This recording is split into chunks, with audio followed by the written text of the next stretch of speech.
రాజకీయాలు వదిలేసి వెళ్ళిపోతా. ఇది నా ఛాలెంజ్. స్వీకరిస్తారా? కొడంగల్ కొండారెడ్డిపల్లి పోదాం అధ్యక్ష అంటే చెప్పడానికి కూడా కొంత ఉండాలి అధ్యక్ష. వారే కదా అధ్యక్ష రైతులను రెచ్చగొట్టింది. 2 లక్షలు తెచ్చుకోండి, ఎంబడే ఓన్రి. డిసెంబర్ 7 నాడు ఇందిరమ్మ రాజ్యం వస్తుంది, 9 తారీఖు నాడు మొదటి సంతకం పెడతా, అయిపోతుంది 2 లక్షల రుణమాఫీ. అయ్యిందా అధ్యక్ష? పోదామా ఎవరికన్నా? అధ్యక్ష నేను అడుగుతున్నా అధ్యక్ష నేను అడుగుతా ఉన్నా. ఇంకోటి అన్నారు అధ్యక్ష, వారు దేవుని మీద ఒట్టు పెట్టినారు అధ్యక్ష. ఇప్పుడు దేవుళ్ళు బాధపడే పరిస్థితి వచ్చింది ఇదికళ్ళు అని చెప్పి. అధ్యక్ష నేను అడుగుతున్నా, వారు అంటారు అధ్యక్ష రైతు బంధు, రైతు భరోసా. నేను అడుగుతున్నా అధ్యక్ష, రైతు భరోసా ఏంది అధ్యక్ష మీరు చెప్పింది? 15,000 ఇదే ముఖ్యమంత్రి గారు ఆనాడు పిసిసి ప్రెసిడెంట్గా రైతు బంధుని ఆపిందే ఈయన. పోయి ఎలక్షన్ కమిషన్కి లెటర్ ఇచ్చిందే ఈయన. ఆ లెటర్ కాపీ ఇక్కడ ఉంది నా దగ్గర. ఇది లెటర్ కాపీ, రేవంత్ రెడ్డి గారు స్వయంగా ఇచ్చిన ఉత్తరం కాపీ ఎలక్షన్ కమిషన్ కు. ఆపిందే మీరు. మళ్ళీ మీదికెళ్ళి మేము దాచుకున్నాం, మేము ఆపినామని చెప్తారు. నేను పంపుతా అధ్యక్ష ఇది మీకు. అధ్యక్ష రైతు బంధు ఆపుతారు, 7,600 కోట్లు ఆపిందే వాళ్ళు. ఆపి ఏం డైలాగ్ కొట్టిండ్రు అధ్యక్ష వీరు? హరీష్ రావు ఆపుతుండు, కేసీఆర్ ఆపుతుండు అని చెప్పి ఆ రోజు అన్నారు అధ్యక్ష. డిసెంబర్ 3 నాడు, డిసెంబర్ 3 ముందు అయితే 5,000, డిసెంబర్ 3 తర్వాత అయితే 7,500 అని చెప్పింది ఎవరు అధ్యక్ష? 3 ముందు అయితే 5,000, 3 తారీఖు తర్వాత అయితే 7,500 అని చెప్పిందే ఈ ముఖ్యమంత్రి గారు. అధ్యక్ష ఇంకెన్ని చెప్పినారు అధ్యక్ష? ఉచిత కరెంటు కాంగ్రెస్ అట, కరెంట్ అంటేనే కాంగ్రెస్ అట, కాంగ్రెస్ అంటేనే కరెంట్ అట. ఇక్కడనే కూర్చొని నేను ఒక్క నిమిషం తొందరపడకు రాజు, నువ్వు అవుతావు. నేనేమంటున్నా అధ్యక్ష, ఇక్కడనే నిల్చొని ముఖ్యమంత్రి గారే చెప్పినారు అధ్యక్ష. ఆనాడు తెలుగుదేశం పార్టీలో ఇక్కడ నిల్చొని ఇదే ముఖ్యమంత్రి గారు చెప్పిన మాట. మా నాయన గారు చచ్చిపోతే నెత్తి మీద నీళ్లు తలుపుతున్నంత కరెంట్ లేదు, ఇదేం దౌర్భాగ్యపు ప్రభుత్వం అని చెప్పిందే ఆయన. ఇవాళ కరెంట్ అంటే కాంగ్రెస్, కాంగ్రెస్ అంటే కరెంట్ అంటే బయట చూస్తలేరా అధ్యక్ష? అధ్యక్ష నేను ఇంకోటి అంటున్నా, వారు అంటున్నారు 10 నెలలనే ఇంతెందుకు అంతెందుకు అని నేను అంటున్నా అధ్యక్ష. మేం చెప్పమన్నామా? 100 రోజులు, 6 గ్యారంటీలు, తొడలు కొట్టుడు, మెడలు కోసుకుంటానుడు, బాండ్ పేపర్లు, అఫిడవిట్లు, దేవుళ్ళ ముంగడ పెట్టుడు ఎవరు పెట్టిన అధ్యక్ష? 100 రోజుల్లో ఇస్తామని తులం బంగారం ఎవరు చెప్పిండ్రు అధ్యక్ష? ఎందుకు ఇస్తలేరు తులం బంగారం? ప్రజలు గోల్డ్ అనుకొని ఓటేసిర్రు, కానీ వీళ్ళు రోల్డ్ గోల్డ్ వెళ్ళిండ్రు అధ్యక్ష. గోల్డ్ అనుకున్నారు, రోల్డ్ గోల్డ్ వెళ్ళింది. లంకె బిందెలు దొరికేదాకా అవ్వాలన్నా అధ్యక్ష మేము? ప్రజలు ఎప్పటిదాకా ఎదురు చూడాలి? లంకె బిందెల కోసం ఆగన్నా?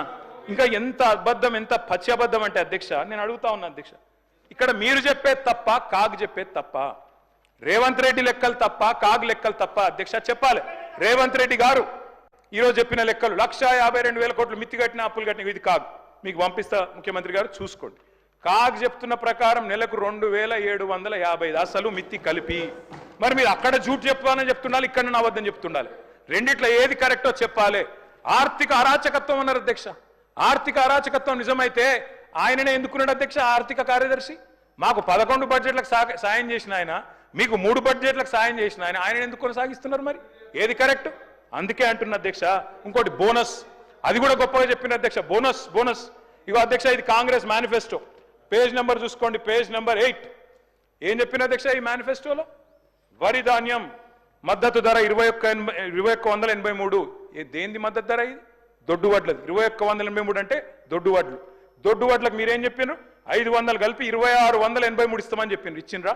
మీరేం చెప్పిన? మొక్కజొన్న 1,670 కలిపి 2,200 ఇస్తాం. కందులు 6,300, 6,700 ఇస్తాం. సోయాబీన్ 3,950, 4,400 ఇస్తాం. పత్తి 6,025, 6,500 ఇస్తాం. మిర్చికి మద్దతు ధర 15,000 ఇస్తాం. పసుపుకు 12,000 ఇస్తాం. ఎర్రజొన్నకు 3,500 ఇస్తాం. చెరుకుకు 4,000 ఇస్తాం. జొన్నలకు 3,050 ఇస్తాం. ఒక్కటన్ని ఇచ్చిండ్రా? బోనస్ బోగస్ కాలేదా? రాష్ట్రంలో రైతులు చూస్తలేరా? ఎటువడతాడు దబాయిస్తే అయిపోతుంది అధ్యక్ష. ఇంకా విచిత్రం, నాకు ఇంకా గమ్మత్ అనిపించింది ఆయన అధ్యక్ష. ఆయన ఏమైనా స్వాతంత్ర ఉద్యమం చేసి జైలుకు పోయింది అధ్యక్ష? ఏం చేసిపోయింది అధ్యక్ష జైలుకి? ఆయన ఏదో పెద్ద సానుభూతి. మేము పోలేదా జైలుకి? వరంగల్ జైలుకి నేను కూడా పోయిన తెలంగాణ ఉద్యమంలో. ఎస్ ఉన్నాం, అక్కడ బరాబర్ ఉన్నాం. మీరెందుకు పోయినరంటే నేను అడుగుతున్నా ఈరోజు. ఎస్ మీ ఇంటికి ఇవ్వాలి, నీ జూబ్లీహిల్స్ ప్యాలెస్ మీదకి ప్రైవేట్ డ్రోన్ పంపితే ఊకుంటావా? అక్కడ నీ బిడ్డనో నీ వైఫో ఉంటే వాళ్ళని ఇష్టం ఉన్నట్టు ఫోటోలు తీస్తే ఊకుంటావా? ఎవరి ఇళ్లలో పడతా వాళ్ళ ఇళ్ళ దొరబడతా, నా ఇష్టం ఉన్నట్టు చేస్తా, అరాచకం చేస్తా అంటే ఊకుంటారా అధ్యక్ష? ఇది పద్ధతేనా అధ్యక్ష? అంటే మీ కాడికి వచ్చేవరకే కుటుంబాలు, మీ కాడి కొరకు వచ్చేవరకే భార్య పిల్లలు, వేరే వాళ్ళకి లేరా అధ్యక్ష భార్య పిల్లలు? మీరు ఆనాడు ఇష్టం ఉన్నట్టు మాట్లాడినప్పుడు, లేని రంకులు అంటగట్టినప్పుడు, ఇష్టం ఉన్న సంబంధాలు మాట్లాడినప్పుడు ఆ రోజు లేవా నీతులు? చివరికి మా ఇంట్లో పిల్లల్ని కూడా తిట్టింది మీరు కాదా? ఆనాడు మా ఇంట్లో చిన్న చిన్న పిల్లల్ని పట్టుకొని, మైనర్ పిల్లల్ని పట్టుకొని బూతులు మాట్లాడింది మీరు కాదా? మీరేదో పెద్ద సానుభూతి కోసం మాట్లాడితే ఏం పని చేసిపోయినా మీరు జైలు అయినా నేను అడుగుతున్నా ముఖ్యమంత్రి గారు, నేను అడుగుతున్నా అధ్యక్ష, జైలుకి ఎవరు పంపుతారు అధ్యక్ష? ప్రభుత్వాలు పంపుతాయా? కోర్టులు పంపుతాయి. కోర్టులో మీరు ఛాలెంజ్ చేసినారు, నన్ను రిమాండ్కి పంపొద్దు అని మీ లాయర్లు అడిగినారు. కోర్టు కాదు, మీరు జైలుకే పోవాలని చెప్పింది. మేమేం చేస్తాం దానికి? రిమాండ్కు పంపేది మేం కాదు సార్, మీరు కాదు. ముఖ్యమంత్రి గారు హుంకరిస్తున్నారు. నేను అనుకుంటే అక్కడ ఎవరు మిగిలరు. నువ్వు ఏమనుకున్నా ఏం ఫరక్ పడదు, నువ్వు ఏం చేసుకున్నా ఏం ఫరక్ పడదు. నువ్వు అనుకుంటున్నావు పదవి శాశ్వతం, అధికారం శాశ్వతం, ఏది శాశ్వతం కాదు. అధ్యక్ష, నేను కోరుతా ఉన్నా, ముఖ్యమంత్రికి అపరిమితమైన అధికారాలు ఉండవు. ముఖ్యమంత్రికి అపరిమితమైన అధికారాలు ఉండవు. ఎవరిని పడితే వారిని జైలుకు పంపే అధికారం ఉండదు, కోర్టులకు ఉంటుంది. నిన్ననే కోర్టు పాత్ర తీసుకున్నారు. ఈ ముఖ్యమంత్రి గారు ఇందాక ఏదో గోవింద సినిమా చెప్పింది కదా, ఆ పాత్ర ఆయనకే సూట్ అవుతుంది అధ్యక్ష. ఎందుకంటే అప్పుడే లాయర్ అయిపోతాడు ఆయన, అప్పుడే జడ్జ్ అయిపోతాడు, అప్పుడే మళ్ళీ స్పీకర్. మీరు తీసుకునే నిర్ణయం వారు చెప్తారు, సుప్రీంకోర్టు తీసుకునే నిర్ణయం వారే చెప్తారు, ఉప ఎన్నికలు రావంటారు, ఎన్నికల కమిషన్ నిర్ణయాలు ఆయనే చెప్తారు. అధ్యక్ష, మీ బహుపాత్రలు మీకే సూట్ అవుతుంది తప్ప మా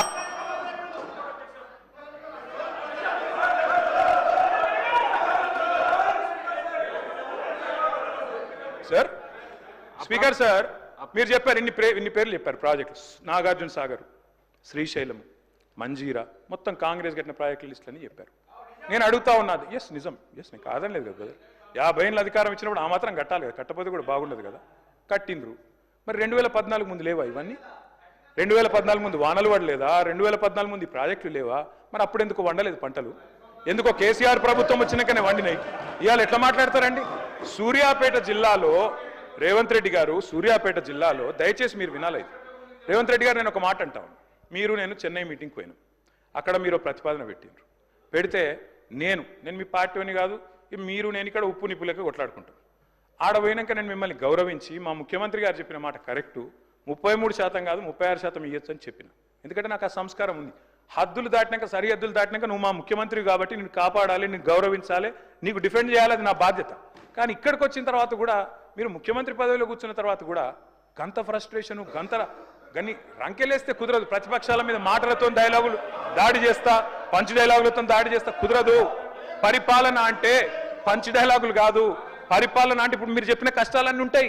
పరిపాలన అంటే ఇప్పుడు మేము 2014లో మేము కూడా ఆడికి వచ్చినాడు, ఇవన్నీ కష్టాలతోనే మేము కూడా స్టార్ట్ చేసినాం.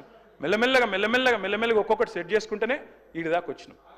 I wish you the best Revanth Reddy గారు. కానీ దయచేసి మీరు అన్నారు కదా కక్ష సాధింపు లేదు. కక్ష సాధింపు లేకపోతే నేను అడుగుతున్నా అధ్యక్ష, ఎందుకు రద్దు చేసినారు అధ్యక్ష?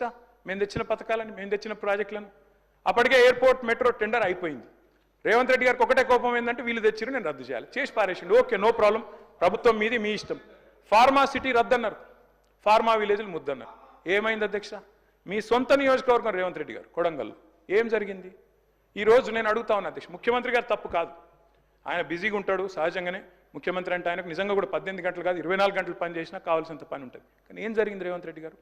మీకు మరి లగచర్లలో ఒకటి పెట్టాలనుకున్నప్పుడు ఏం చేయాలా? మీరో, మీ బ్రదరో, లేకపోతే మీ నాయకులో అందరు కలిసి కాన్ఫిడెన్స్లో తీసుకొని వాళ్ళను అట్లా కాదు ఇట్లా అని ఒప్పించి మంచి జరుగుతుంది మనకని చెప్పి ఒప్పించి చేయాలి. కానీ మీరేం చేసిండ్రు?